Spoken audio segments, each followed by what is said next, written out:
उसकी 8 भुजाएं हैं, शक्ति के 8 भुजाएं हैं। नाना प्रकार के आभूषण उसके श्री अंगों की शोभा बढ़ाते हैं। अब प्रकृति है या प्रकृति जो सारे 8 हथियार रखती है, वो उसकी 8 भुजाएं हैं और अनेक प्रकार के अस्त्र शस्त्र धारण करती है। एकाकिनी होकर भी वह माया संयोग वसात अनेक हो जाती है। जैसे 3 रूप और बनाए थे इसने, सावित्री, लक्ष्मी और पार्वती के। जो वे सदाशिव हैं उन्हें परम पुरुष ईश्वर, शिव, शंभु और महेश्वर कहते हैं। अब यहाँ क्लियर होगा इसका। अब ये हम 101 पर आगे पढ़ते पढ़ते 101 पृष्ठ पर रुद्र संहिता और ये 6वां 7वां अध्याय चल रहा है।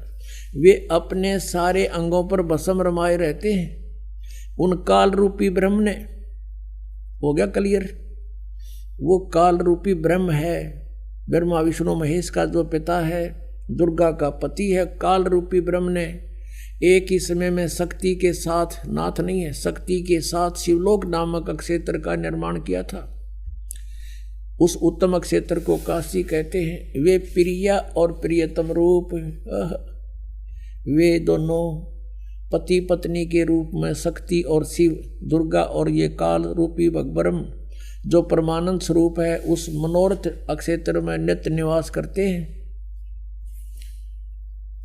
आगे देखो, देवर से एक समय उस आनंद वन में रमण करते हुए शिवा और शिव के, दुर्गा और काल के मन में यह इच्छा हुई कि किसी दूसरे पुरुष की भी सृष्टि करनी चाहिए, कोई संतान उत्पन्न करनी चाहिए, जिस पर यह सृष्टि संचालन का महान भार रखकर हम दोनों केवल काशी में रहकर स्वेच्छा अनुसार विचरें और निर्वाण धारण करें।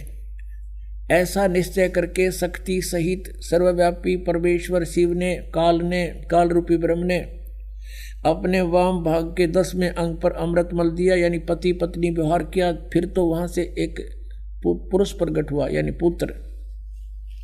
यहां देखिएगा 102 पृष्ठ पे। अब हम यहां पढ़ेंगे, थोड़ा सा लेंगे। शिव ने कहा, उस उत्पन्न बालक से कहा, शिव ने कहा, वत्स बेटा, व्यापक होने के कारण तुम्हारा विष्णु नाम विख्यात हुआ।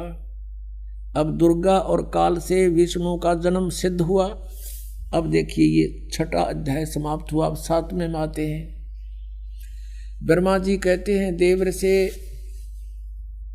तत्पश्चात कल्याणकारी परमेश्वर सांब सदाशिव ने, यानी उस काल ने पुर्गा से संयोग करके जैसे विष्णु उत्पन्न किया, पूर्ववत प्रयत्न करके मुझे अपने दाहिने अंग से उत्पन्न कर दिया। अब पुण्यात्माओं, अब कोई शंका रही आपके कि कौन है इनका दादा, कौन है इन सब की उत्पत्ति का जानकार? और परमात्मा बिना सर्वज्ञ नहीं हो सकता। सबको जानने वाला केवल कबीर इज गॉड।